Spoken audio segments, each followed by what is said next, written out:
Hi everyone, welcome to our critical #PhysEdFriends Hangout. We're super excited to be here today. Sarah and I are just pumped to be able to have these conversations together. Oh, sorry, I had the chat box on and the video popped up, so I had to mute myself.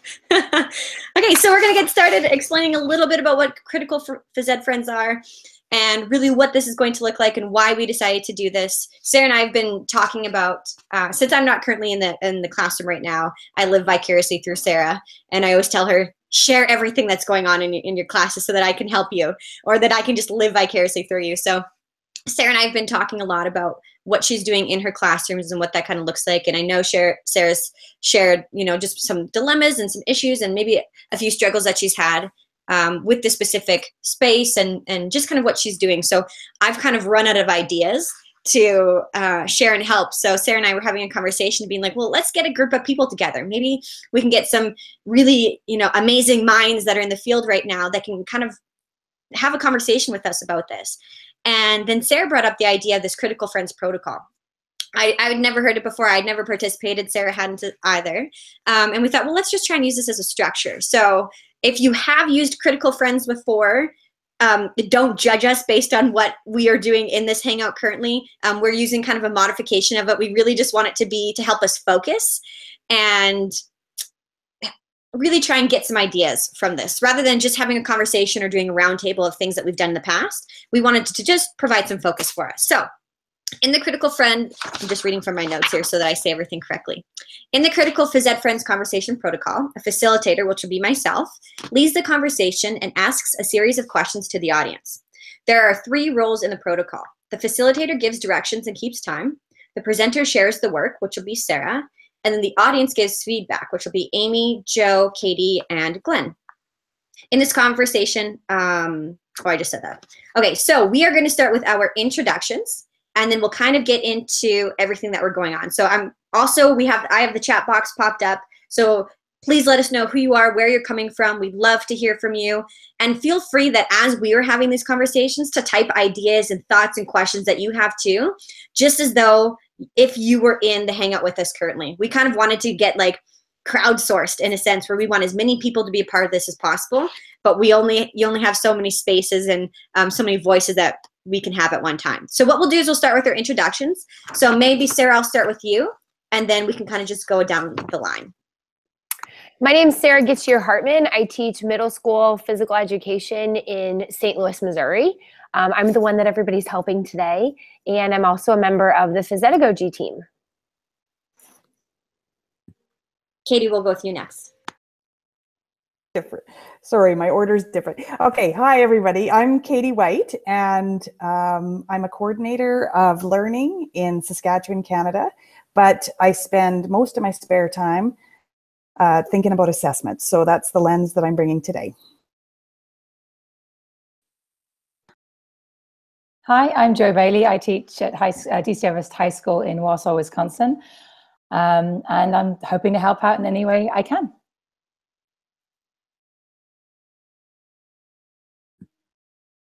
Glenn, we'll go with you next, and then Amy. Hi, everyone.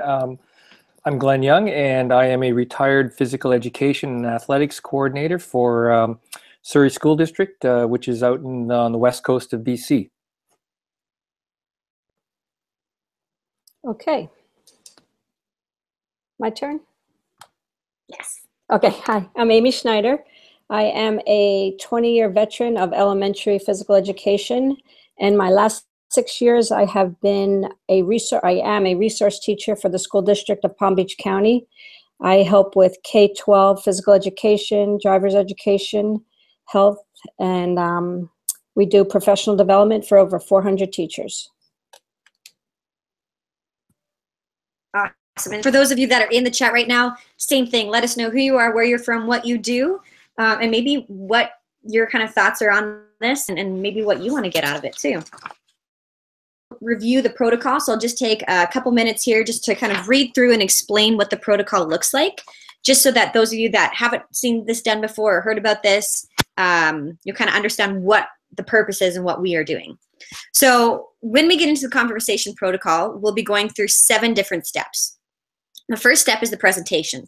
And this is where Sarah will summarize the situation and ask the audience questions. So she'll ask questions to Amy, Glenn, Joe, and Katie, as well as those of you that are in the audience, feel free to jump in after. Step 2 will be the clarification phase. So the audience then has the opportunity to ask clarifying questions. And before the chat, or before we became live, the group was already starting to do that. We were antsy to get going. So we'll re-ask those questions so that the rest of everybody else can kind of learn too. And in the chat box, we'd love for you to ask clarifying questions too. If we get to those, that'd be great. If we don't, please don't take it personally. This is the first time we've done this, and we're trying to figure out really kind of how it all works. The third step is the assessment. So this is where the audience has brief thinking time to determine feedback they might give. 4 is the I like phase. So this is when the audience states what they like about the situation and the presenter listens. Number 5, step 5, is the I wonder phase. This is where the audience shares wonderings and raises concerns. They talk to each other while the presenter listens and take notes. So Sarah and I will most likely just kind of be quiet the whole time.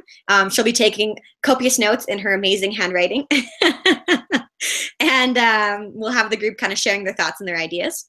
6 is the reflection piece. This is where Sarah will have the opportunity to reflect on what she's heard. And then stage 7, or step 7, is the I have phase. So this is where everyone shares other ideas that they have for the situation. And again, as you're listening in the chat box, on Twitter, I have my tweet deck popped up, but you can also be doing this in the chat. If you click on that YouTube link, you can do it in the chat as well. So feel free to jump in on these different stages and phases, because we'd love to hear from everybody that we can possible. Okay, that might have been longer than 2 minutes. All right, let's go into step 1. So here we go, folks. We're getting into this presentation. So Sarah will summarize the situation and ask the audience questions. Okay, so within my phys ed program, there are a few things that have me completely stumped.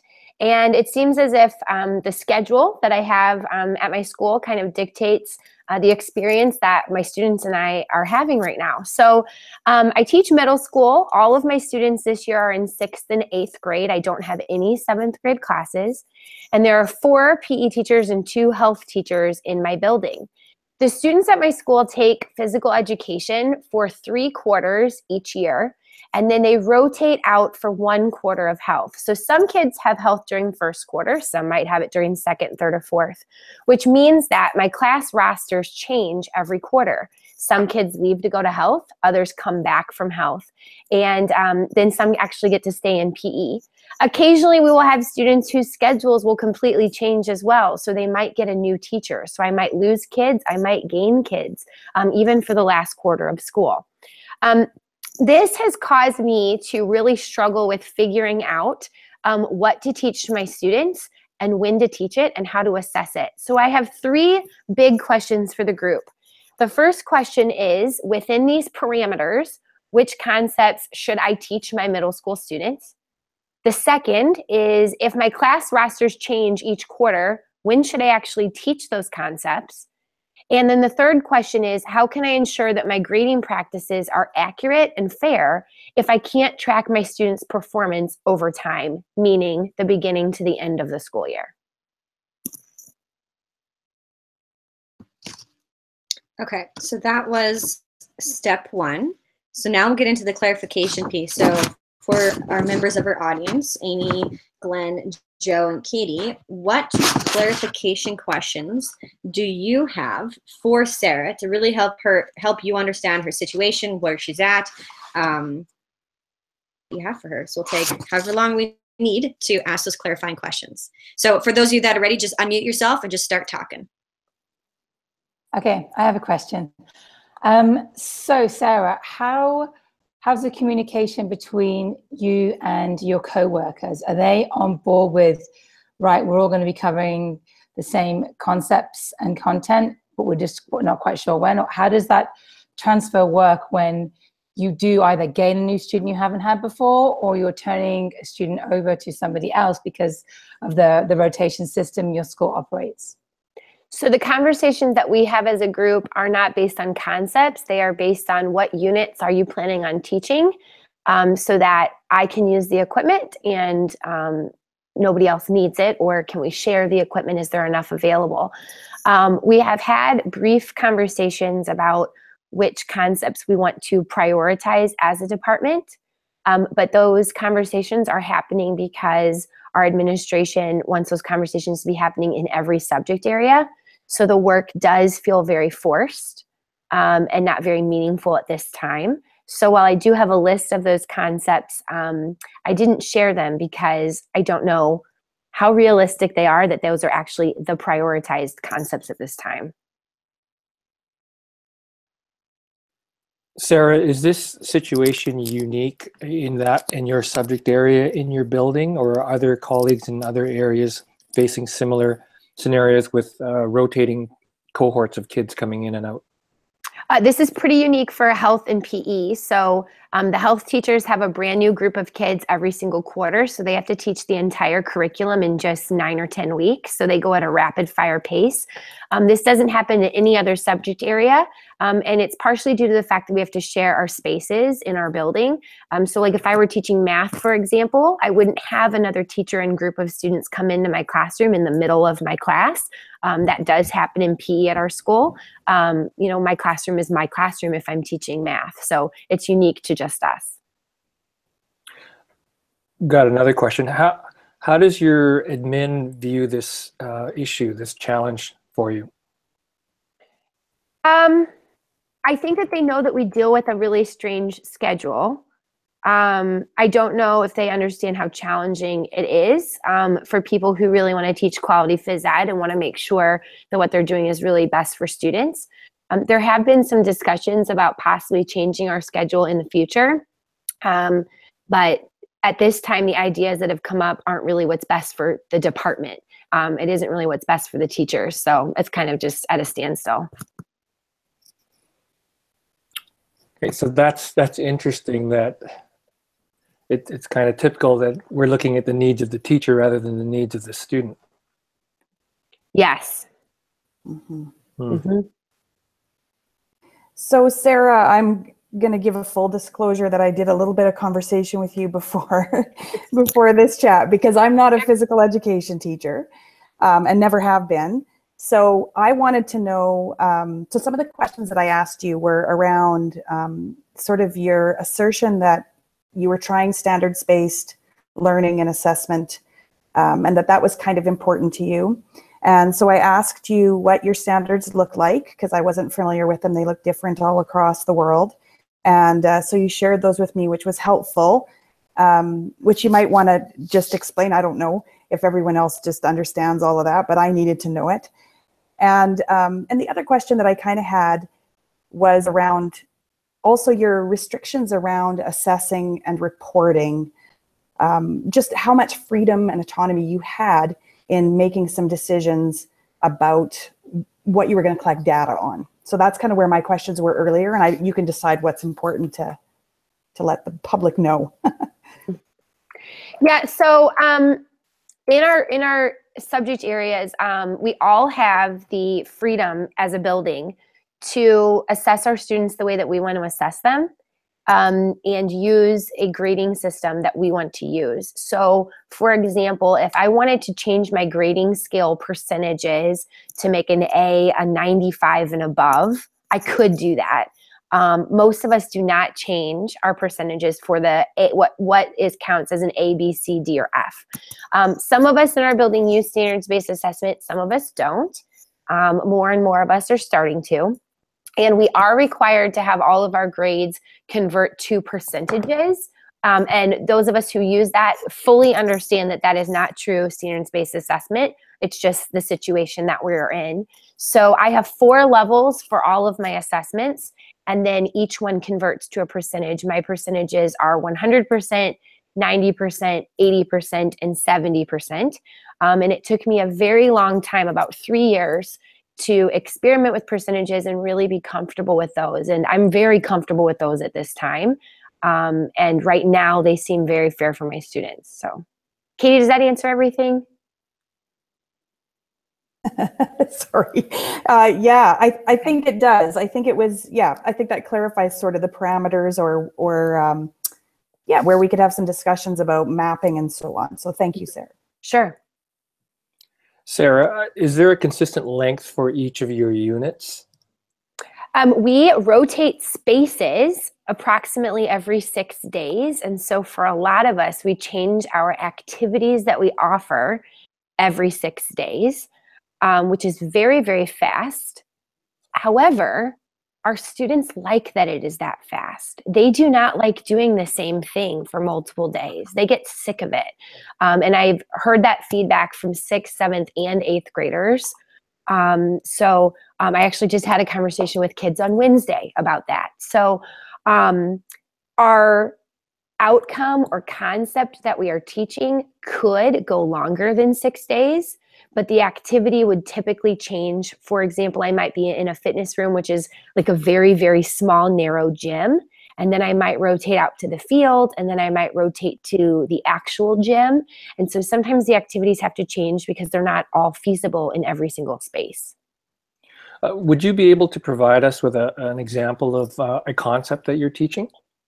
One of the concepts that I absolutely adore teaching is creating open space, which is, for us, that's standard 2. That's what that would fall under. And so figuring out how to create open space when you're playing an invasion game. And to clarify for anybody who doesn't know what an invasion game is, that would be a team sport where there's an offense and a defense on both teams, and they're trying to accomplish the same thing at the same time. So flag football, soccer, lacrosse, hockey, those are all examples of invasion games.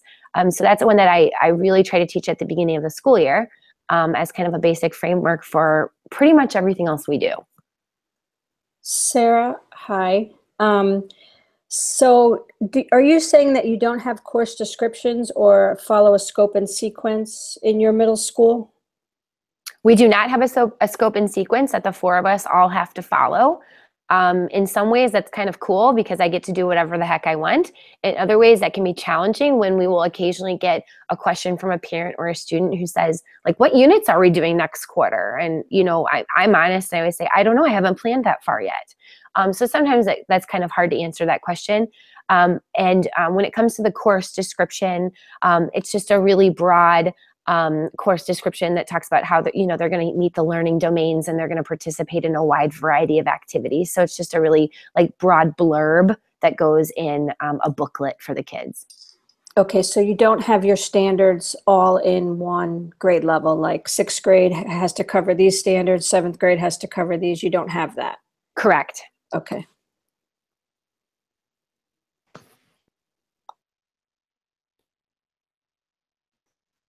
Any other questions from the group inside the Hangout? Because I know there's been some questions in the chat that we'll address, but I'll give the opportunity for the rest of those that are in the Hangout right now. So I'm just wondering, Sarah, can you articulate a time even in the last couple of weeks where, like, a really specific description of where you have felt frustration and sort of what was the context of that will just help me to sort of visualize the moment where this becomes really, really challenging for you? Oh, sure. So let's see if this answers your question. So I know where I'm going to be teaching for the entire quarter prior to the quarter starting. I'm actually the one who makes that schedule for the department. So we call it our rotation schedule. So I know where I'm going to be teaching with my first hour class on January 5th when we go back to school. And I know where that's going to be through March because I just finished creating that last week. So I'm able to kind of pre-plan to a certain degree of where I'm going to be. And my planning really has to be focused on where I'm going to be. That's like the first thing. What activities actually work in that space? What activities don't? What activities are safe? How big is the class when I'm in certain spaces? Because some activities might work, but then if you have 30 kids, it doesn't. And so that's really what drives what I'm doing. In the last couple of weeks, I had to change all of my plans to kind of accommodate all the other ideas that were happening in our department. So my students in most of my classes were playing ringette, and that's great. It's an awesome activity that most of them have never been exposed to before. So it's terrific, and the kids just love it so much. But when it came to determining like what outcome I was going to teach, that just wasn't happening. because it was more so, okay, what the heck are we doing, and what's going to actually work for the last few weeks of school, and that kind of thing. Whereas, ideally with like a backwards design model, you're going to figure out what you're teaching first. And I just don't do that right now. I'm only able to do that some of the time. And I would love to be doing that most of the time. So does that help answer that? Yeah, it does. What it makes me think about is that you're feeling like your context is driving your work, as opposed to the concepts and skills that you're trying to develop. And so at the end of a year with a group of kids who've come in and out, are there certain standards or things when you're reflecting back, there's things that you didn't get to, or you didn't assess, or it's just not as purposeful? Like, are you feeling that degree of sort of separation between what you're doing and those standards? Oh yeah. I mean, at one time I was trying to develop like a checklist of like, what had I covered and what had I not covered? And that just didn't work because of the changing of the kids and things. I don't really notice that kids don't understand concepts when I teach them or reteach them, but they do struggle with like the change in my teaching style and how things are presented to them. And they're like, wait a second, like we're not starting off the beginning of class with, jumping jacks and all this kind of stuff.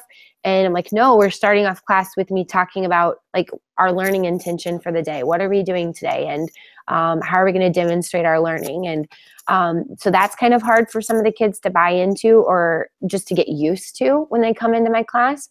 And another thing, just to add a layer to this, just to give you more perspective, is that because of my classes changing every quarter, I have to revisit classroom management, or this is how we do things, get used to it, every 10 weeks. Mm-hmm. That's very, very challenging. That's a whole nother conversation in itself. But I just wanted to give you some perspective. So in our chat here, Joe asked a question which says, does your teaching space change from hour to hour? Yes, it often does. So I'll often be out, and then I'll be up, and then I'll be down, and then I'll be all around. Yeah. I know this sounds so crazy. And to people who are watching, like, I know this sounds crazy. So just stick with us, please. This is why we're doing the Hangout. Yes. This is why we're trying to talk to people to just gain some ideas. We're out of ideas. Yes, exactly. So I'm muted. Go ahead. Yeah, I was just going to, sort of reinforce the idea that really for phys ed teachers, it's very common to teach in shared spaces and work in multiple spaces throughout your day. So that's not uncommon. But what is uncommon is that bizarre bell schedule where you've got other classes coming in halfway through yours, and then the rotation of kids in and out over semester. So I think, Sarah, yeah, it's a challenge. We'll leave it at that for now. Mm-hmm. Okay, so I'd like to look at some of the. Oh, Joe, go ahead. And so we also, following up from Glenn just said, we also have a crossover hours where we get some students coming in during the middle of another class, and that has led to planning changes based on those crossovers alone, because you can, I know it's more empathizing than solutions, but you can completely lose your track when 30 kids come barreling in the middle of your classroom. So I feel your pain on that one. It's very difficult. Definitely not ideal. Yes, absolutely. Okay. All right, so let's look at the chat and just see what some of the, because I know some of the folks that will be watching this won't get to see the archive chat. So if people are watching it after the fact, I'd love to share some of just the conversation that's happening in the back channel. And I know, Sarah, that you've answered some of these questions, but if you can just maybe answer them out loud here. Like I know, for example, Dr. Stephen Harvey had asked, what are you defining to be a concept specifically? And I know we mentioned that a little bit, but if you can kind of share that with the audience just so we're all on the same page. I was hanging out with Glenn Young this week because I was in Canada doing some stuff with my passport.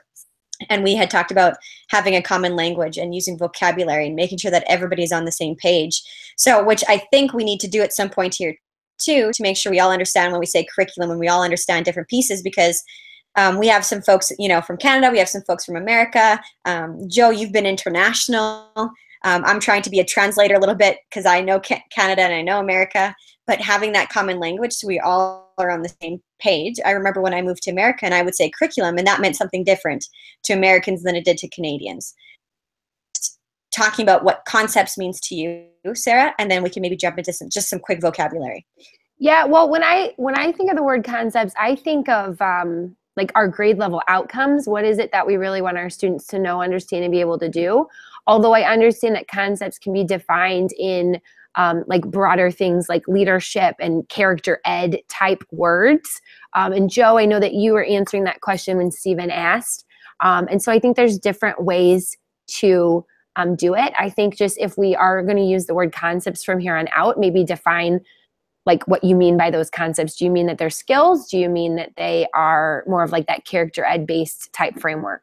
I think would be helpful. We've had some other questions about just like how do I lay out my units? And I think I kind of answered that one. Our units change approximately every 6 days. And then Stephanie asked, how do you make sure that the kids aren't experiencing the same thing over and over and over? I try to offer such a wide variety of activities that very few activities are repeated throughout the school year, unless they are some absolute class favorites. And then I do, because I want the kids who missed it to experience it.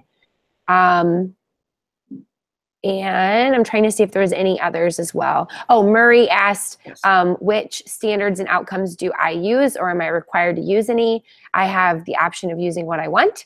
And I currently use Shape America's grade level outcomes most of the time. Yeah, and then Murray had another question. Does your department have a vision and mission statement? Yeah, but that's not something that we really talk about. Like, I think we have one because at some point somebody said you had to have one.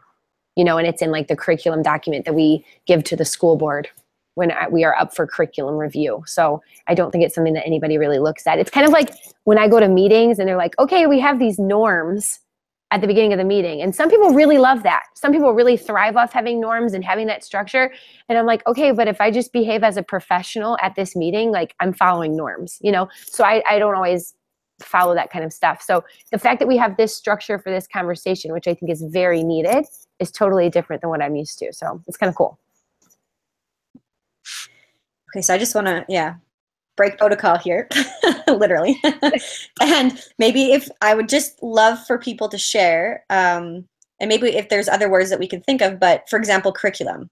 So if we can just, again, kind of go down the line and share exactly what curriculum and standards and things like that are, I think that would be great to help people know what background and what thing we're coming from. So Sarah, maybe I'll start with you. So what does curriculum mean to you? What we teach, how we teach it, when we teach it, and how we allow our students to demonstrate their learning and give them feedback on their ability to do that. Katie, I'll go with you next. Sure. So my definition of curriculum has changed the more work I've done in the United States.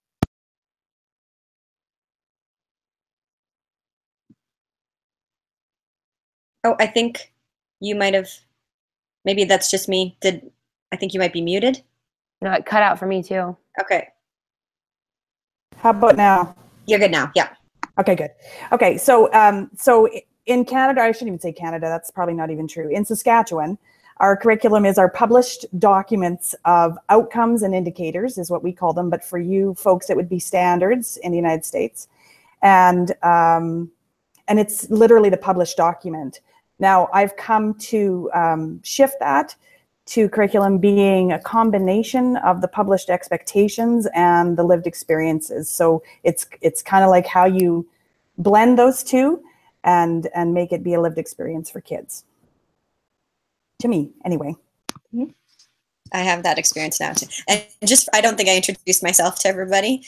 I'm taught in Saskatchewan for 3.5 years. So Katie was in my division. So that's how I know Katie and really respect Katie because she helped me overhaul some of my math classes and everything that I was doing as a teacher. So I really respect Katie's opinion.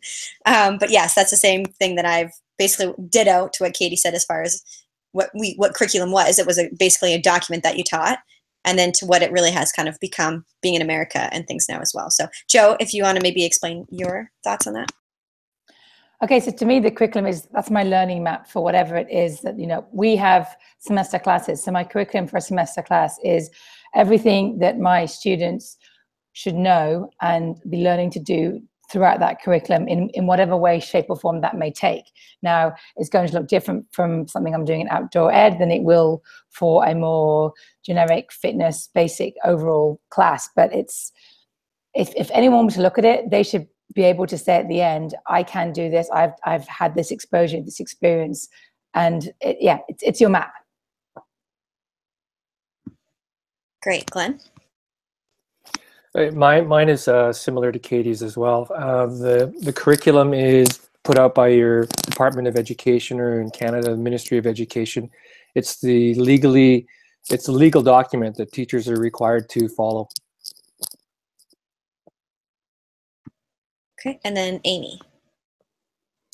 Okay, so our state standards and benchmarks drive our instruction and curriculum, and we have course descriptions for each course that our teachers teach. So in middle school, we'd have, say, team sports, fitness. So each course that these students go through have course descriptions with benchmarks and standards in each course that the teacher is required to teach during that course.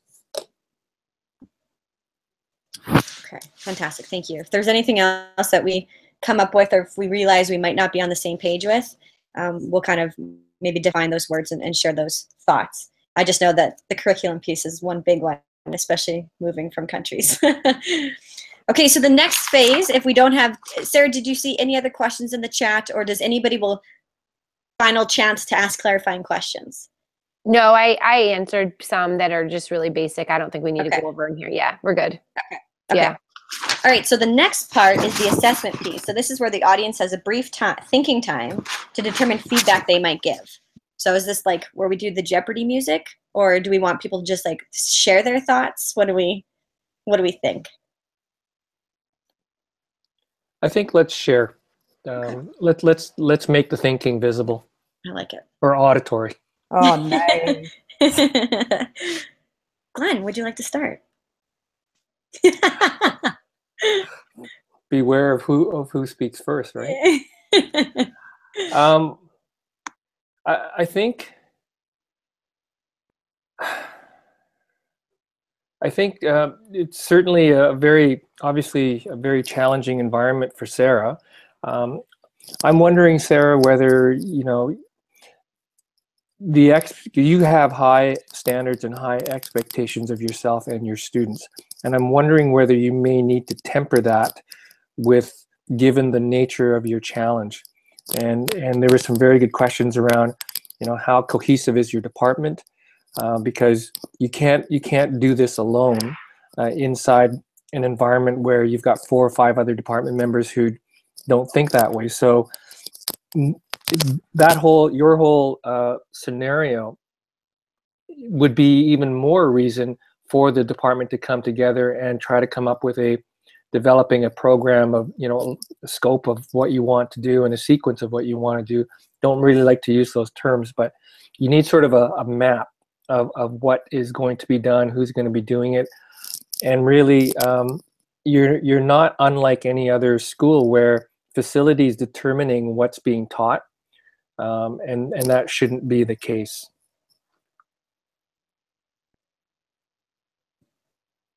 Anyone else want to share their thoughts? And we'll get into the I wonder, all those pieces as well. But here's just a great time to just.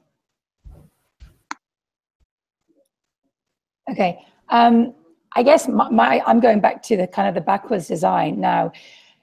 As Glenn said, if you don't have direction from a curriculum coordinator or the district as a whole saying, hey, these are the critical pieces that you're going to need to cover in whatever area, and your department's not there yet, then I think then it becomes up to you. I mean, and it's nice that as you mentioned, you do have some flexibility in there. If I was to look at my students, and we know that some are going to transition in and out, with the time that I have with them, hoping for the best outcome that some students I will get for all 3 quarters and so on, for that, what do I want them to know and be able to do and understand by the time they're leaving? What are my absolute needs versus my nice to knows, and identify those. And I'd say with the needs, it's a case of how can I then spiral those through and revisit them no matter what I'm doing.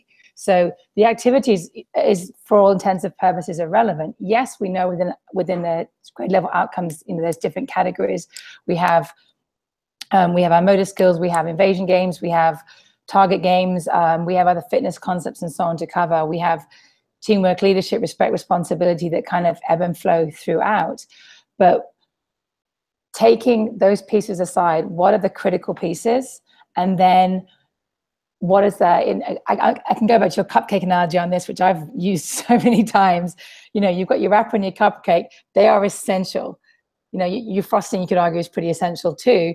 But if it was the last two pieces, the sprinkles on top, which the bits would, okay, I'm okay with the fact that not all students are going to get this. It would be wonderful if they could, but what are my critical pieces?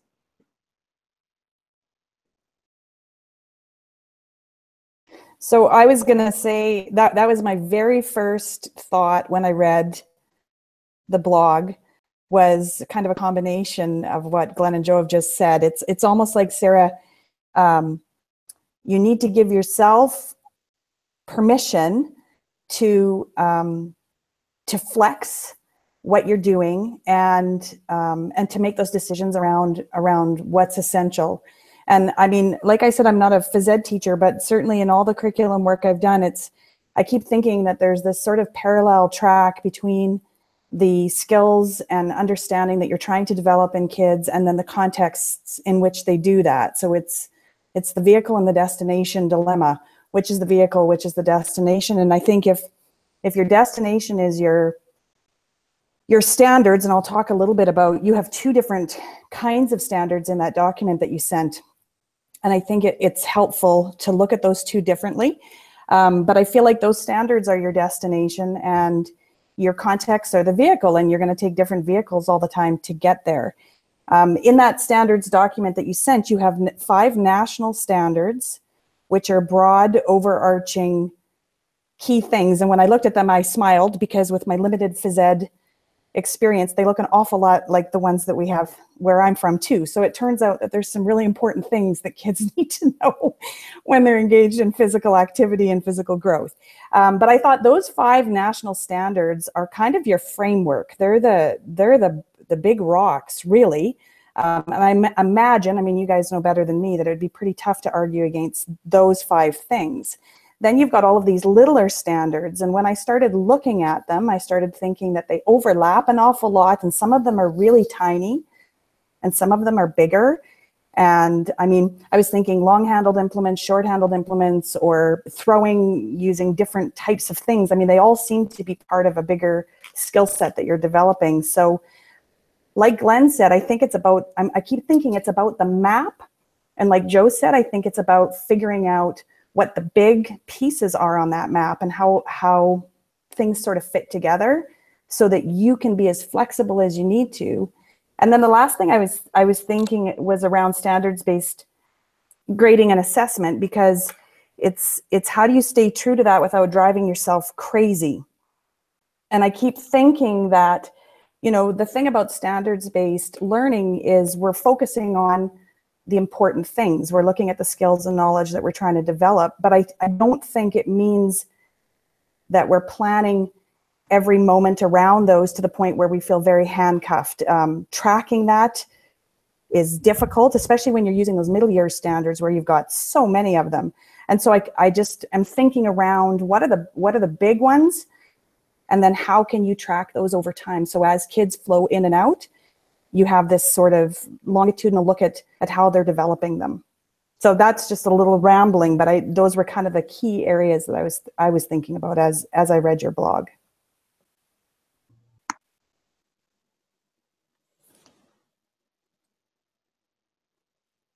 Okay.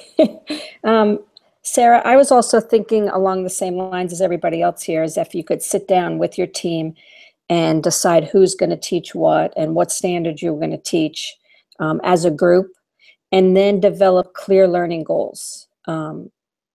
putting those standards into a clear goal for you. And then it would be easier for you to track student progress if you had a clear goal for them.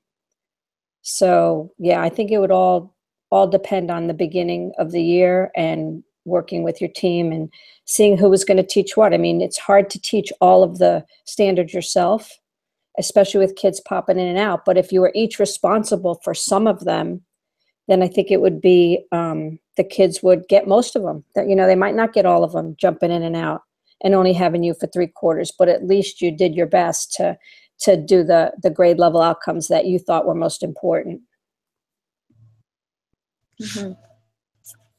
Awesome. Thank you for sharing your thinking. So the next stage is we get into the I like, I wonder, and then we get into some reflection, and then I have. So we're on stage 4. So this is the I like. So if the audience can share and state what you like about the situation, and Sarah will, kind of like what she's doing now, take notes and just listen. So those of you that are in the chat box too, what do you like about the situation currently? If anybody would like to jump in, and I know we've kind of shared some of those things already, but what do you like? I'll jump in. I love Sarah's growth mindset. I love her work ethic. I love her professionalism. And I love that the kids get 40 minutes of daily phys ed.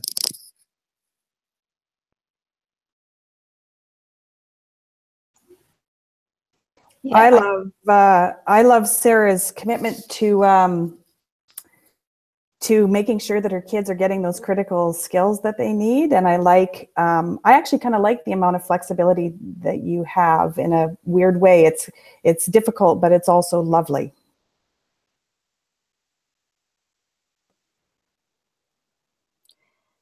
I was going to say something similar, that the flexibility is nice because you essentially have a blank canvas with which to work on.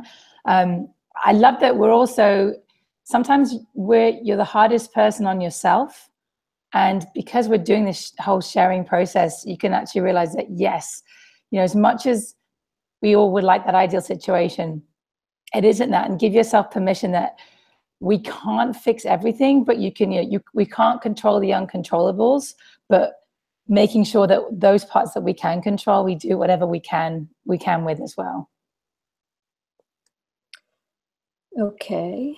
And I like that Sarah's willingness to throw herself out there and just be so vulnerable for all of us to, you know, chime in here.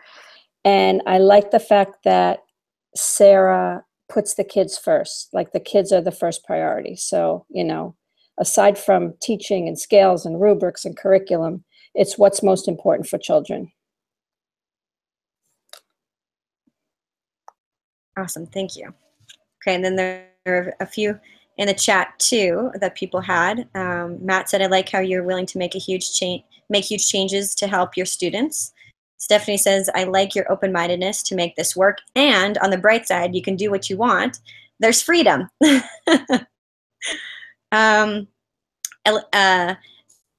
Betsy says, "I love that." Sorry, Betsy, your name threw me off when it said Elizabeth.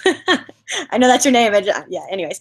I love that you, Sarah, continue to push on in a flexible environment with the best interests of your students. So, yeah, just the fact that you're willing to put kind of these struggles out there, I think people are appreciating that because, for one, I think it puts us all in the same playing field where it's like, oh, other people have struggles too. It's okay to talk about these things. Let's have these conversations and really try and push what's best for our students. So I know we all appreciate that. And when I talked to Sarah at first about like, you know, I was like, I don't know if you feel comfortable with this, but I know when I was like, I needed to know an idea. I just got a group of people. Like when I wanted to learn about TGFU like 5 years ago, I sent out a tweet, said, who could teach me about this, right? So I was like, maybe we should do like a roundtable type thing and have a conversation as like where you can share what you're struggling with and have people help you. It's like, I don't know if there's a lot of people that would not feel comfortable with that. So thank you for being brave enough to do that. Okay, step 5. I'm supposed to be the facilitator, not commenting. So number 5, I wonder. So the audience shares wonderings and raises concerns. They talk to each other while the presenter listens and takes notes. So what do you wonder now? Go ahead, Joe. I'm wondering about, you know, when you said that you have your new students who are coming in, they're not used to your classroom environment. would it be possible ahead of those changes to identify some peer helpers and have them kind of give them a heads up so it's not all from you? Or perhaps, again, just a small introductory thing on your part. And I don't know if you have like email access with students or whatever access you have in terms of communication, but even a quick, hey, I'm Mrs. Geacher-Hartman and I'm going to be your teacher in the next quarter. Here are some things you might like to know. Just a brief 2 minutes or, heads up to kind of prepare them for what they're going to experience and maybe make some of those transitions a little bit easier for everybody.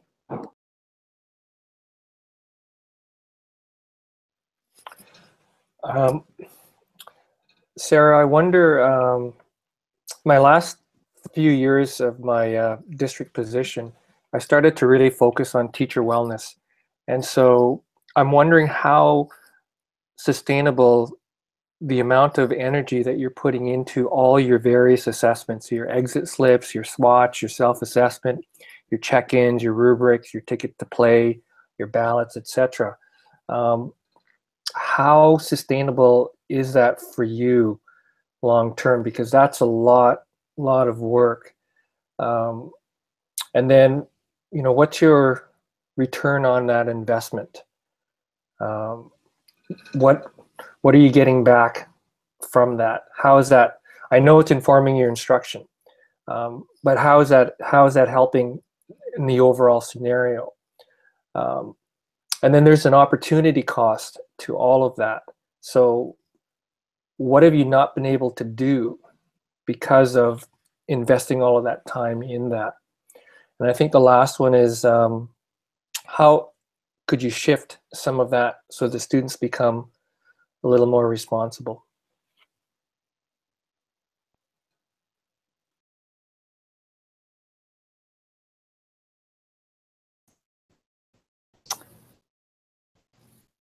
And I'm wondering, now this is a total lack of phys ed planning knowledge, but again, going back to those 5 national standards, I wonder how confident you feel that each of your 6-day units addresses components of each of those 5.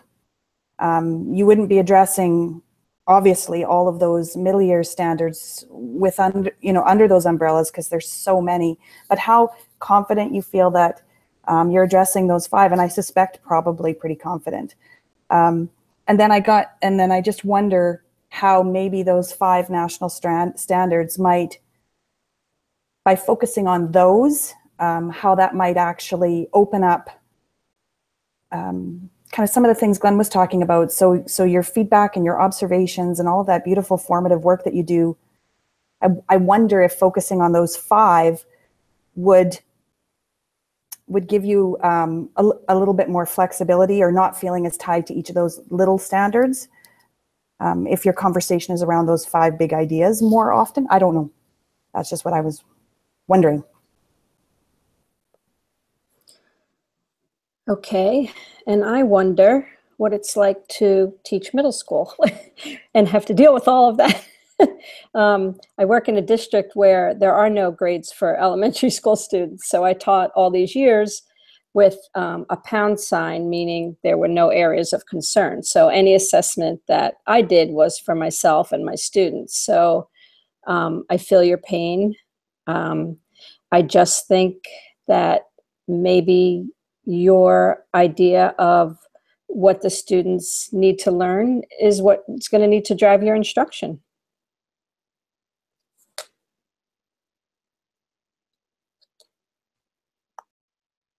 Okay. I'm going to read a couple things that some folks shared on the chat, and then we can get into the reflection piece, Sarah, where you can kind of reflect on what you've heard here. So Stephen says, I wonder how you can begin to work smarter, not harder. Eric says, I wonder how close you are to having your department on the same page and what your plans are to grow as a department to make a more excellent experience for the students. I think those were the wonders. Sarah, not close. Yeah. Okay. Any other wonderings that people have? they want to share. And then Sarah, whenever you're ready, you can jump into your, oh, go ahead, Katie. I just have one more wonder. Sarah, how are you physically sort of tracking student skill and that kind of thing? Like, do you have a tool or do you have a spreadsheet that you use, or how are you currently trying to manage that workload? That's my wonder. Okay. I unmuted myself, right? Okay. Wasn't sure. So first of all, thank you to the people that are in this chat and the people who are just typing.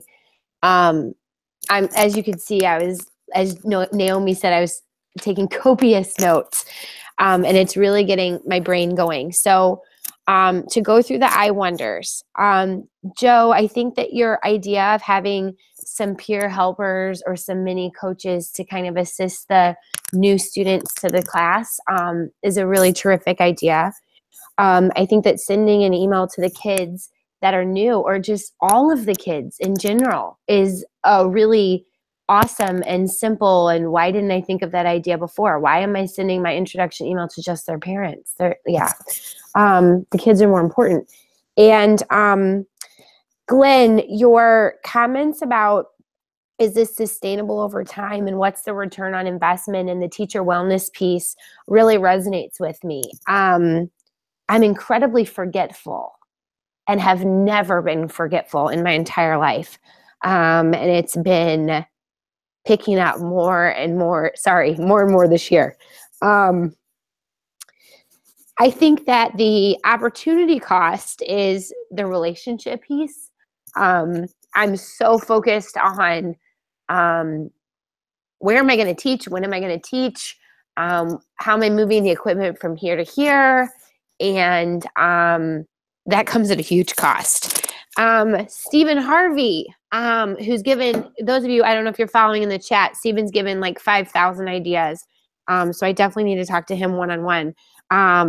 He was saying, like, how can you work smarter, not harder? And yeah, like, I need that answer. Why am I getting emotional? This is hilarious. And this is on YouTube. Oh my God. Okay. So, wow. You're doing great. You're doing great. Okay. So this is ridiculous. This would be me too. Don't worry. This would be me too. I know. This is Naomi right here. Okay. So Katie, addressing the 5 standards and focusing on them instead of focusing on what are there, like 67 middle school outcomes. Yeah. Like, I know I can't hit all those. Trust me, I do. And I don't want to.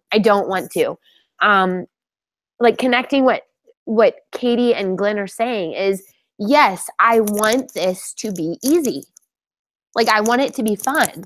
I want it to be easy in the sense, like, not easy like I come to work each day and I'm not really doing my job. Not that kind of easy. Like, I want it to be like this fluid, easy system where I know exactly what the heck I'm doing.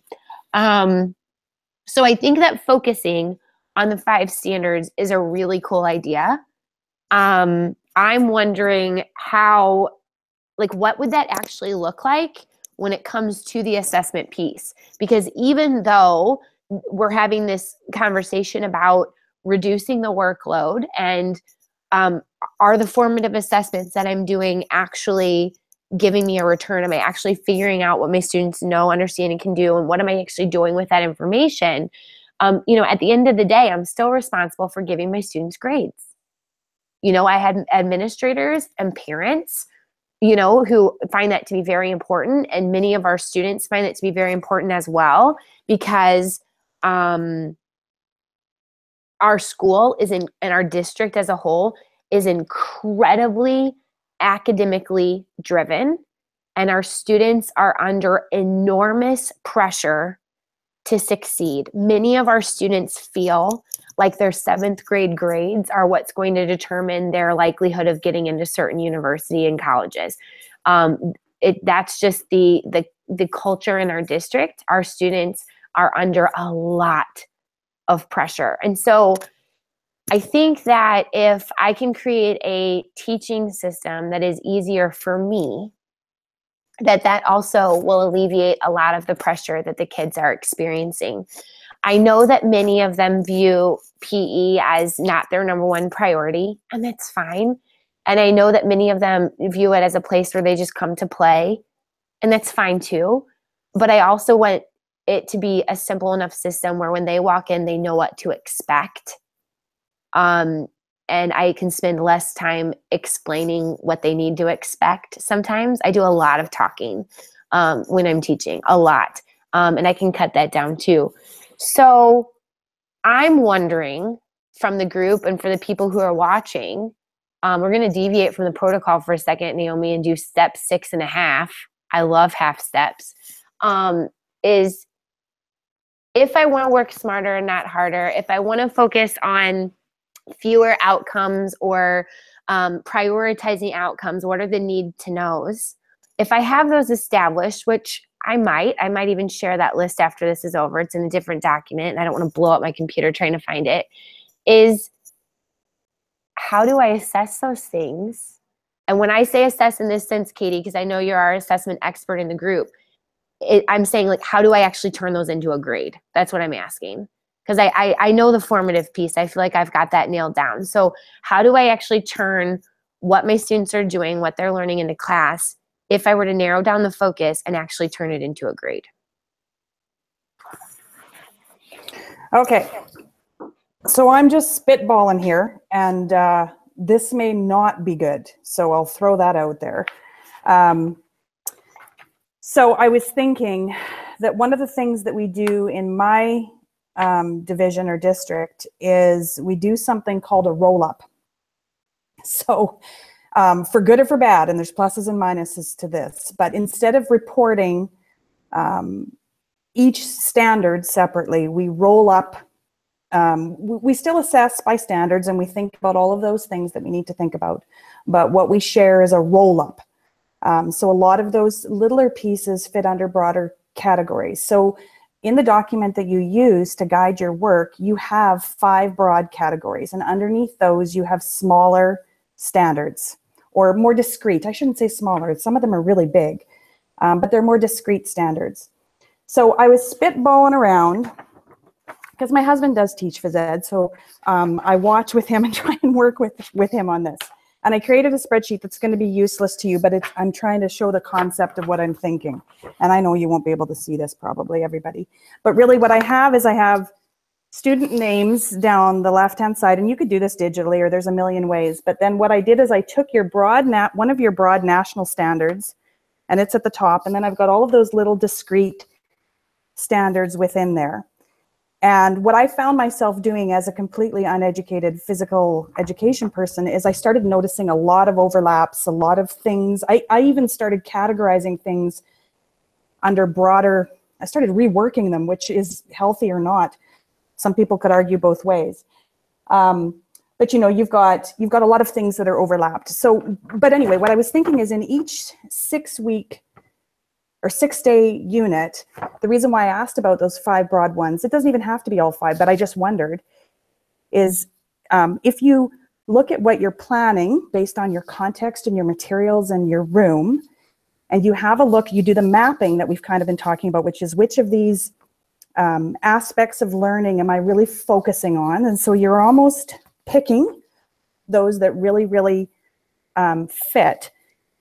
And then I wondered if in that 6 weeks, if your job was simply to collect a little bit of information on some really specific key standards within these 5 broader ones that are important for whatever it is that you're doing. So if you're doing ringette, there's going to be some things that are just really important and some things that are nice to know, but not summatively, accessible necessarily at that time. So once you've kind of mapped those really critical pieces, then I feel like you can fine-tune your focus during those 6 days a little bit better than trying to do everything, or at the end of the 6 days saying, okay, what did I do and did I collect enough evidence? If you've got a couple, let's say 4 or 5 things that you really want to focus on, you can share those with kids. That can be the topic of your feedback, but you're not overwhelming that 6 week or 6 day, I don't know why I keep saying 6 weeks, because I wish it was 6 weeks, 6-day unit with a whole bunch of data collection that you can really fine tune what you're doing. And when you get to the point where you have to report and you have to do some summative decision making, it's that professional judgment that kind of is the underlying feature of standards-based learning and grading, which is based on the evidence that I've collected over, a period of time. So over your 6-day units, you're filling in little pieces of this. And at the end, you can say, okay, so on each of these 5 things, this is how I think this kid is doing, and you can roll it up into that percentage or whatever it is you need to do.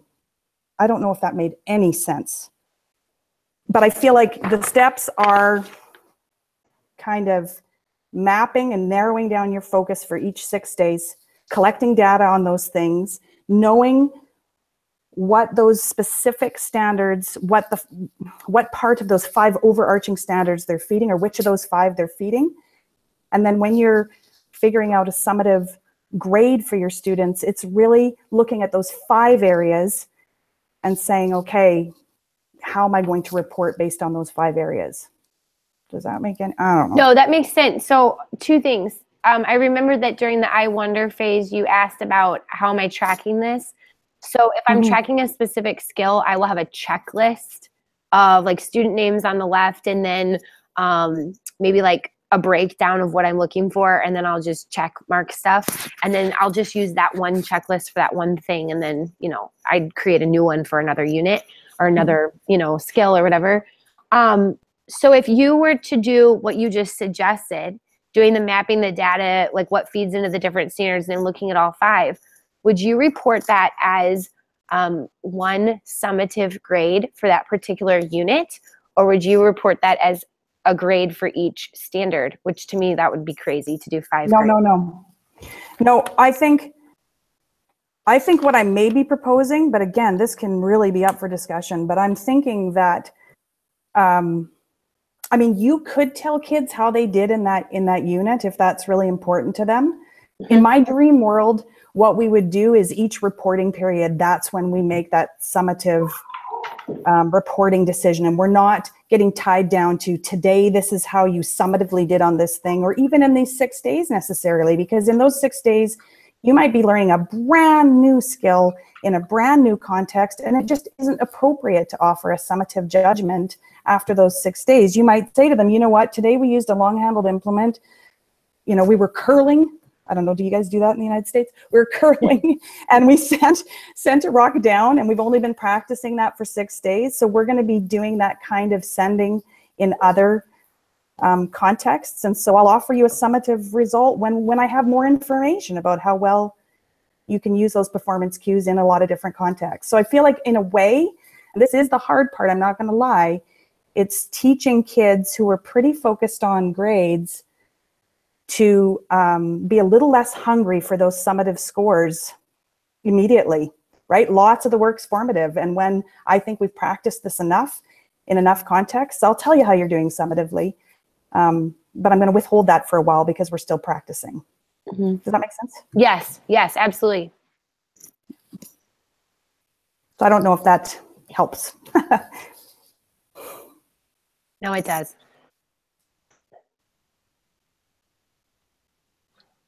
Sarah, there was so much in that piece. Like we could do a day, a weekend on these discussions. So I was looking at the 3 questions that you had in the blog, and I think the message that I'm hearing from everybody right now is exactly what you've been able to tease out. Going to what are the must-haves, right? What are the essentials that the kids need to know? So certainly your standards your national standards kind of define that for you. So really trying to, in BC, we've redesigned our curriculum, and they're calling them the big ideas. So what are the big ideas? And a big idea is really defined as something that is transferable across different curricular areas. It's timeless, and it's relevant. So trying to find out what those big ideas might be. The second one would be to look at simplifying your fundamental movement skills assessments. In all the years that I taught, I never had a parent come up to me and say, how's my child doing with their hopping or their galloping or their striking? They you know, and we in the PE field maybe 15, 20 years ago fell into the rubricizing of everything. And so we put rubrics into these, you know, these elaborate 4-scale rubrics for simple things like fundamental movement skills. And there's a purpose for that, but I think there's overkill. So really, I've kind of gone to simplifying fundamental movement skills to simply looking at 2 simple questions. One, can they do it? And it's a yes or no. And 2, does it look right? And so if they can't, if it's no to either one of those, then the teacher needs to intervene. Because again, when we look at all these checklists and you know, whatever assessments and evaluation that we have on skills, who ultimately, I think we do that because we need to populate bins and generate marks. We don't take that information and it's not there to help the kids in the sense that as an intervention. So, you know, I think our role in phys ed should be to make sure that every kid is proficient at all those fundamental movement skills, not about mastery or quality of performance. If they can do it, that's fine. Let's leave them alone. Let's let the quality of performance go to sport. Let them deal with that. But if we can get all our kids, and I call this physical literacy start line, it's kind of like race preparation. If we in physical education make sure that every kid can do every fundamental movement skill, they can do it. You know, and it sort of looks right. That's good. Let's leave them alone because they're now going to engage in that activity. So I think, you know, trying to simplify that assessment. And then, you know, I call them granular skills. So let's try to avoid, I mean, we need to teach skills. I'm not saying we don't teach that. It's very important that we're teaching that, but I don't think we need to evaluate it. So again, in terms of jargon, for me, assessment is gathering of data. So that's your assessment. It's the formative stuff. And then your evaluation is the actual judgment of all the evidence. So I think you might equate that to grading. So I don't think we, you know, we need to look at the grading of a fundamental movement skill, especially with the object control manipulatives. So if you're focusing on transferable concepts, like you'd said with going with open space, odd person advantage, 2-on-1s, 3-on-2s, on ball, off ball situations, those are transferable. So if a kid misses a particular unit, but that's the concept that you're focusing on, that concept's going to be transferable anyways, because to learn those types of concepts, you're not going to accomplish that in a 6-day unit anyways. It's going to spiral throughout your program throughout the year. So, you know, I think that's an important piece. And then certainly would focus on training movement as opposed to the skill. Because again, if you look at 6th grade volleyball or 8th grade volleyball or even 7th grade volleyball or badminton, the kids are just standing there and the object comes to them. And if they have to take a step one way or the other, they aren't able to execute the skill. So if we start training movement before, so that they can apply, like they can't get there to execute the skill. So if we can focus on that reactive movement piece to get them to be able to get to the object, then they have a chance of executing that skill. So that was one piece. The other one that you asked around, okay, I get all the AFL stuff. How do I move to that summative piece and turn it into a grade or a mark? Are you required to do percentages? Okay. Yes. So I think one big shift would be to look at defining what an A student is in relation to your standards. So you would look at your standards and you'd say, you know, for example, I tried this in my district. where we were looking at the affective domain. And I just, you know, we talked about participation, safety, all those pieces around personal social responsibility. And simply, I just, at the time that we were doing this, we had prescribed learning outcomes. And so I just took those learning outcomes and I put them into 3 columns. And I just said the A student always, and then used the STEM, that was the STEM, and then filled it in with the learning outcome. And then the B student consistently, and then the C student is regularly prompted to. And that's how I differentiated. So the language basically was the learning outcome or your standards. That would be the standards. I can share that with you after if you like, but it would be the standards in each of those categories. But really, the what differentiates would be the A student always, the B student consistently, and then the C student is regularly prompted to. So that, but you would try to build a profile of what an A student is and a B student is, and so what does that actually mean?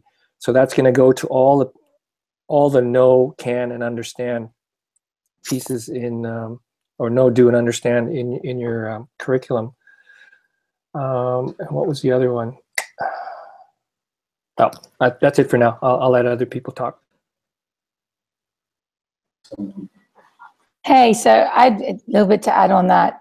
You know, I think we're all of us have, within grading and so on, doesn't matter what the program is, what the district protocol is, we're all trying to fit a round peg into a square hole, or the way around, whichever one it is. It's really hard when you're trying, the grading system that you're forced to use doesn't work for you and doesn't convey what you want to convey about your students. I'd say more than anything, you know, I always talk about evidence, and I am 100% sure that you have more than enough evidence on everything that you've done to be able to say, to be able to, you know, if you ever were to get questioned, I always say it's like, if you had to go to a court and defend a student grade, that you yourself, based on what you're doing right now, have more than enough to say, this is why this student achieved this grade or earned this grade in physical education. And I think that's the critical piece. You have that.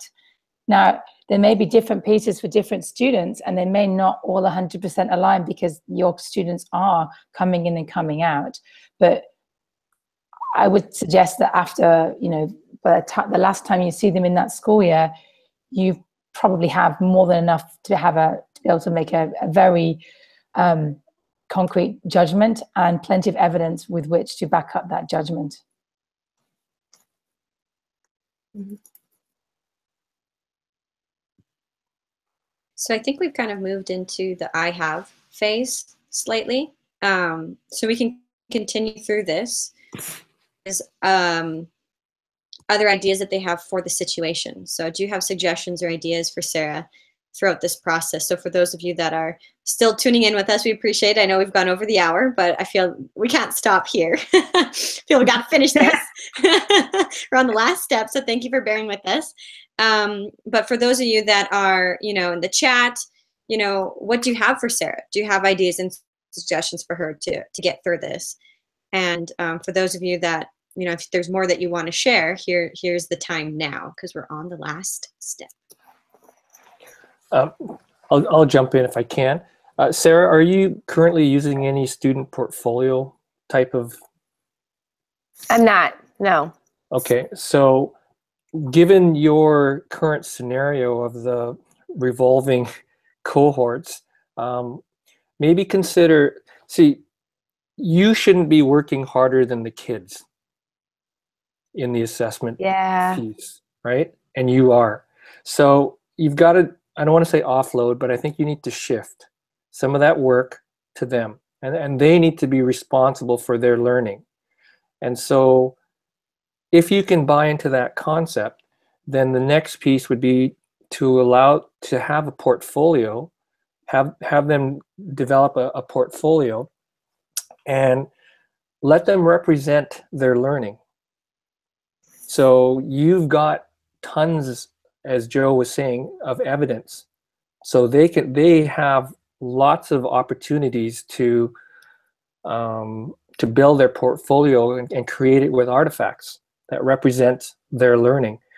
And all of that is based on your standards, right? So whatever the kids have to understand what the standards are, but you're doing that with your learning intentions, etc. So I think trying to shift to a student portfolio and starting to have them think around collecting the evidence. So going, I guess, kind of taking this to an overarching question, and I think it's a simple question, but it will take a lot for you to unpack, and that's very simply, what is it you want to communicate about student learning in PE?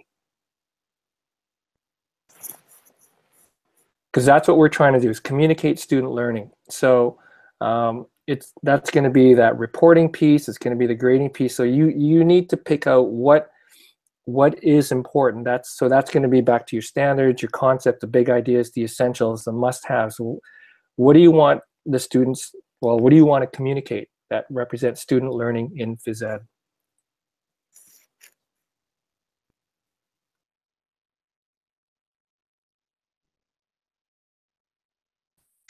And Sarah, at the end of a 6-day unit, do you have like a game day where they have to apply all of those things that you've been learning? Like, do they got to play the actual game and show? Yeah, my students are playing from pretty much the first day. So you've got, like to go back to your curling example, even though I don't do curling, but we don't have a lot of ice here in St. Louis. No, but we do have snow. We did have snow today. Kind of weird because it was like 50 degrees yesterday. My kids would be curling on the first day. Yeah, just knowing. Yeah, and there'd be, different skills or a different focus or a different strategy or whatever embedded into that. But I want my kids playing as much as possible. And, even though I see them every single day for 40 minutes, it doesn't feel like it. It never feels like you're seeing them enough. So I want them playing whatever it is that we're doing as much as possible. Yeah.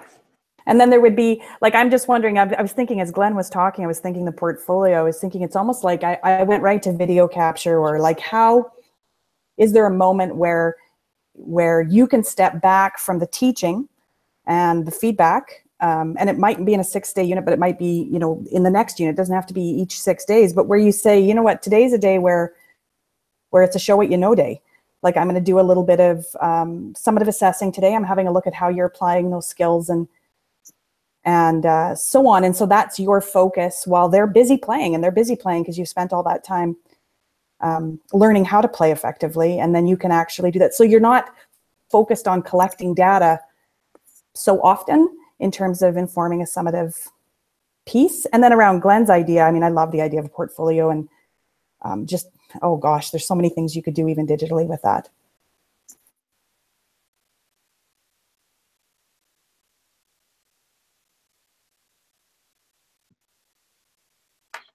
Anyone have anything else they want to share? Any thoughts? Glenn, go ahead. I'll jump in again. Sarah, with regards to the games, I've kind of developed a rubric for, I'm talking about rubrics, but see, for games and stuff like that, where it's bigger concepts, or constructs, that's more applicable. So, I developed something for net games. Naomi, I'm wondering if I can screen share here. I started talking and then I realized I was muted. Yeah, left-hand side of your screen. Yep. Got it. Okay, so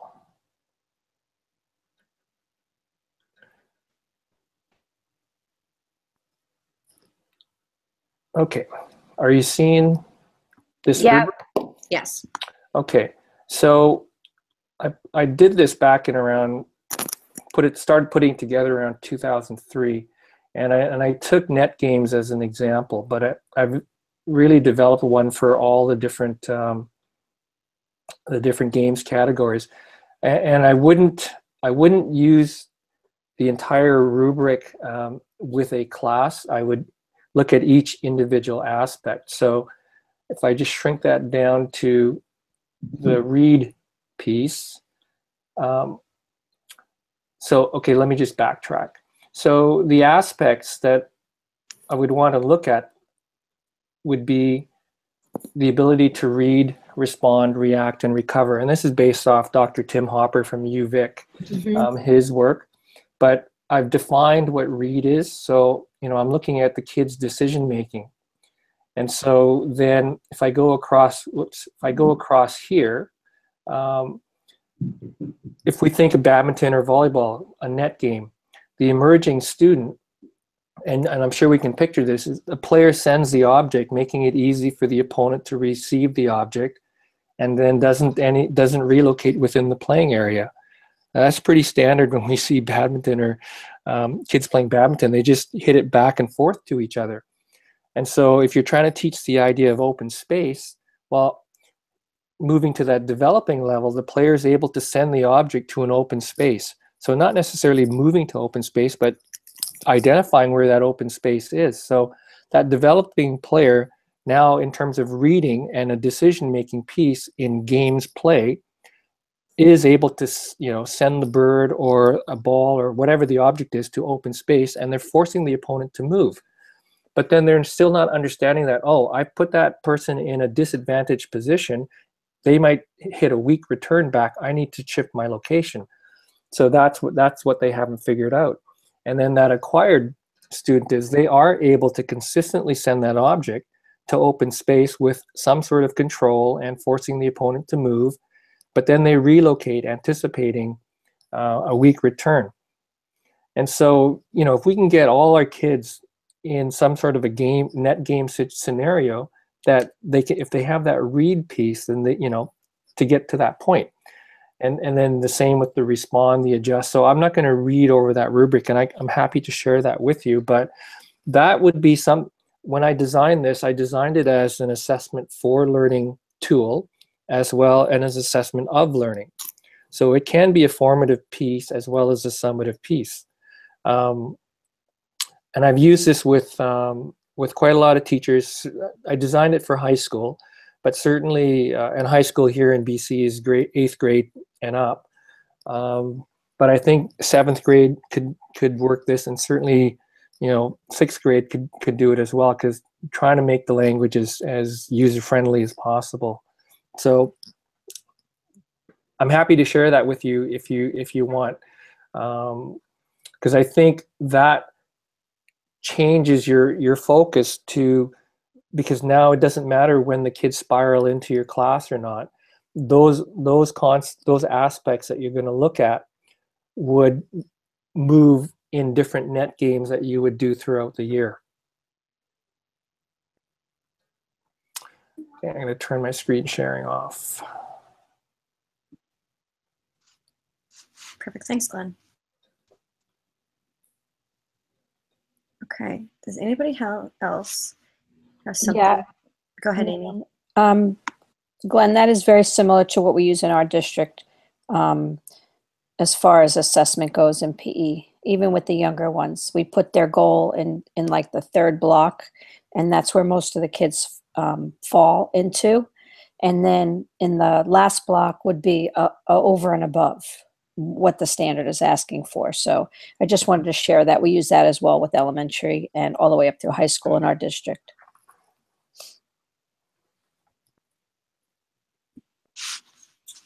Awesome. Thanks, Amy. Joe or Katie, any other I-haves that you have for Sarah? Those were all I have out, which is fine. We've been here for a bit yet, so. I've been I-haved out for a long time. I know. I'm interested in hearing what Sarah's thinking, because then that's sort of, like where's she at with what she's hearing, and where is she still feeling a little stuck? I think that what I'm thinking right now is I'm wondering what other people in our community would think of the outcomes that my department has chosen right now that we think are priority outcomes. Do you think, like, when you're looking at the 67 middle school outcomes, do you think those are the ones that are the most important? If you had to prioritize need to knows, or like essential outcomes, it's what we call them at our school. And if not, which ones would you suggest instead? I think, though, that even though that's the direction that my admin is going in, and that's the work they're wanting us to do, you know, I feel like I do want to push them on that at some point, because I don't feel like it's that realistic for my current department in our current schedule. And so I'm wondering if Katie's idea of focusing more on the 5 national standards for reporting purposes and tracking what students are doing makes a lot more sense. I also keep thinking about that work smarter, not harder piece, and putting a lot more on the kids. And Glenn, you're totally right that I am working much, much, much harder than my students right now, much harder. And they are working incredibly hard in their other courses. And so I know that they are capable of so much more. And I am sure that many of them not only view, you know, class as the place to play, like I said before, but also as, even though it's a really enjoyable experience, I think they kind of know this is my 40 minutes to kind of take a break for a second. And their schedule is also very fast paced during the day, that this year we're noticing they kind of need that break. You know, they need a lot more social time in our PE classes than they have ever before, because they are not finding time to unwind at all until they get out of the school day. So it's really tough for them this year. So I'm thinking about, what should I be prioritizing? Is it certain outcomes? Is it certain standards? How can I have the kids work a little bit harder so that I'm not working so hard? I also really liked the statement about wanting students to be proficient in their own way. It's not, you know, mastery or whatever. And I think I do allow that, Glenn. I think I do allow my students to be proficient. Like a kid will be doing a serve that might be different than what we would expect it to look like, but it's totally, totally working for them. You know, it's unconventionally conventional. Or a kid's holding the hockey stick and their top hand is consistently wrong over and over and over again, no matter how often you run over and fix that hand for them. But when they're doing it, they're having a blast, and they are scoring goals, and they're passing to their teammates, and they're doing what we want them to do. So, like, do they really have to fix that top hand? Probably not. You know, it works for them. So what I did try with a kid recently is I said, hey, this is how, you know, you're really supposed to hold your hand, but it's kind of working for you. So, like, if you like it, if that's comfortable, just do it. But I just want you to be aware that this is how you really do it. And, like, look around, everybody's kind of doing it too. If you watch TV, they're doing it that way as well. So, Joe, your question, no, they do not have recess at the middle school level. I see your reaction. I know that some of the kids in your area do. I've seen, like, some of the stuff with like comments about your own children before. They do at the elementary level, but, you know, our kids also have daily PE at the elementary level, which is also really unique in the US. So they are getting tons of PE minutes, at least, in addition to their recess minutes at the elementary level, but they don't get any recess at the middle school level. And our current schedule is so jam-packed that I don't know where they could. And if we didn't have time, where would we put them? Because we don't even have room for the PE classes right now, as you guys know. So, no, I think that this conversation has been incredibly beneficial. I think my head is also trying to wrap around, what can I realistically do for my students that I'm seeing in January and not take on too much. I don't think I want to rework the system to a point where it's not realistic for me. Again, then I'd be working too hard, right? But, like, what can I actually do as my baby steps? And so I'm trying to think of what that's going to be, what that's going to look like, and what can I tackle in an afternoon over winter break, you know, to plan for my kids. So Sarah, this might help you with that. And you don't have to respond to this question now, but what will you start, stop, continue, change as a result of today? Because we flooded you with a lot of ideas. What you cannot go and do, and we will get on you for that, is to continue to add and do all of this without stopping something else, because you're going to blow up. Yes. So what are you going to start? And if you start something, you're going to have to stop something. And what can you continue, and what can you change? Sarah, it's like that one assessment you shared with me. Start, continue. That's my assessment I did with mini golf last spring, Glenn. No, but I've never done the I probably put it on Twitter. You know I did. I've never done the change. Yeah. I've never done that one. That's a really cool one to add. I think I'm starting to figure out what I would start. That's what I'm really thinking about right now. And I know you say I don't have to answer it right now. I don't have a clear answer right now. I think I know what I would want to continue, and it's some certain structures that I have in place that I'm not able to do every day, but I would like to continue using them and hopefully use them every day. And I have no idea what I would stop right now, but I need to. And you're really reading into this very well. You're right. Yeah. So I need to think about that.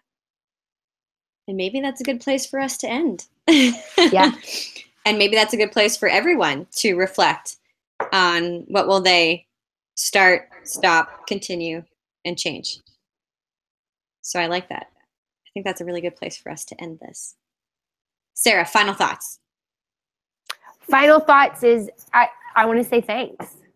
Thanks. And thanks for giving us a day when you could be out doing something super fun right now, or I'm sure you're busy preparing for families or Santa or whatever you have going on in your life right now. Thanks for giving us this crazy time of day over winter break, in between all the other things that you do. And thanks for everybody who found time in their day to watch this and contribute on the chat. And I'm excited to look up. I had my screen big for the last few minutes, so I didn't see what people are writing. So I'm eager to look at that right now and check Twitter and all that kind of stuff. And my final thought is just thank you. And as I'm processing through these thoughts in the next couple of days or minutes, let's get real, I'm sure I'm going to contact you and ask you for additional help and advice. And here's what I'm thinking. And it kind of keep me in check a little bit. I like that kind of constructive feedback and criticism of, oh, there you are, Sarah, you're doing it again. You're doing too much. So as I send stuff your way, be upfront about, nope, that's too much, or yep, that's right on, or whatever. So thank you. We don't want to have to write more teacher burn-up blog posts. No. Yeah, I've been there, doing too much. So I'll do my best to keep you accountable to instead of being like, yeah, that's a good idea, let's do it. So try not to live too vicariously through you. So I think just to kind of wrap things up as far as the critical phys ed friends piece goes, that are, let's not say there might be, there are others out there, conversations where you just feel stuck. And, when Sarah and I decided to do this, it wasn't a plan to continue to do this on. It was just that let's do one and see where it goes. We're not sure kind of where we want to take it from here, or, if this is a continuous thing or what yet. So we're still kind of wrapping our brain around this whole critical friends piece, if we find it beneficial or whatnot. So we'll maybe do a reflection post on it sometime and kind of share our thoughts. This is something that you feel that you need or that you can do. Really how this works is that you have teachers within your school or within your district that get together, that have conversations. But the thing about critical friends is that the reason why it works is because it's a continuous thing. Conversations with people in the past week, Glenn being one of them, about professional development and professional learning, and that in order for it to work, it can't just be a one-time thing. We can't just have this one-time conversation and then expect it's going to change something. But in order to feel that you can change things, or you need to be in a supportive environment. And I think that's where what I'm trying to say is where the critical friends piece comes in, is that you're having that ongoing conversation. You meet monthly and you have these conversations with each other so that it's not just a one and done thing. Not sure where we're going with this, what's going to happen, what this could turn into, but do these things. I mean, take this idea and go do a live hangout with a group of people and have these conversations. Because I think the fact that if one person can start sharing something that they're struggling with, there are going to be others that see that too, that want to be a part of that, or that say, I'm having that same issue, I'm going to listen to this.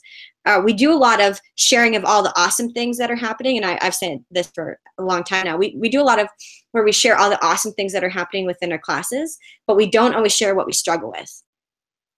A lot less burnout and a lot less guilt, I think, if we can really start sharing those struggles and feeling that supportive environment to build each other up and really help each other, because we all have some amazing ideas.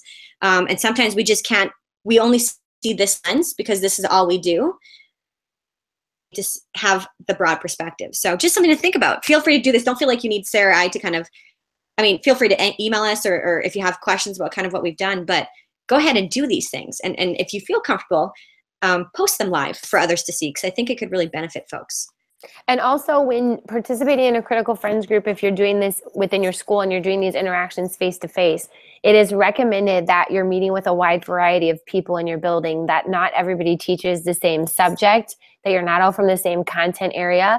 And I often find that when I really need help at school about anything, it doesn't just have to be about, my actual teaching, that the people that are able to help me the most are the people who know the least about my subject, but they know how to teach, right? Good teaching is good teaching. So, the people that we brought into this group today, we were very thoughtfully planned. We wanted people who knew about PE. We wanted people who knew about assessment, but we also wanted people who have various roles within their school district or have had a lot of experiences throughout their career. So, while the majority of us in this group are physical educators, that wasn't necessarily why we picked them. So we wanted different backgrounds. So, pull in that math teacher, pull in that social studies teacher, pull in that early childhood teacher. Take the time to go observe teachers, in and out of your curricular area in your building and find out what they're doing. Because that kind of stuff is always beneficial. And that's free professional development, right? Like, that's free, which, that's hard for a lot of us to get. So that's ways that you can further your teaching without doing too much. Mm-hmm. Cool. Any final thoughts from our audience before we shut it down for the holidays? Thank you for the honor and the privilege of being a part of this, Sarah. You're welcome. Yep. And thank you. I would say the same. And keep your chin up. You're doing awesome work. I mean, in the scheme of things. Unbelievable. When you take this and you look at it in a broad sense, it is extremely clear that you're a phenomenal teacher. And so a little bit of that self-talk over the next couple of weeks would probably be a good thing. Thank you. Yes, I want to thank you also, Sarah and Naomi, for inviting me here. I've learned a lot, and I think I can really incorporate this technique with teachers in my school district as well. Awesome. Very cool. Yeah, it's powerful. And I think, there's like a little tornado going on in my head right now, because there's so many pieces that we've looked at today, your own situation, and then all the other peripheral things that come in. And I really think that you've spoken to so many people without knowing it, with what we've talked about and all the different little pieces that we've talked about, and just the willingness to say, hey, I need some help here. That's ginormous. Mm-hmm. And if there are any plans of this ongoing, I'm in. Awesome. Good to know. All right. Well, let's sign off here. I know folks have a break coming up. I get a week off, which I haven't had in a really long time, so I'm super pumped about it. And yeah, I think but also let's take the time to find that balance, because that's one thing I didn't do when I was teaching. Find that balance, have fun with our families.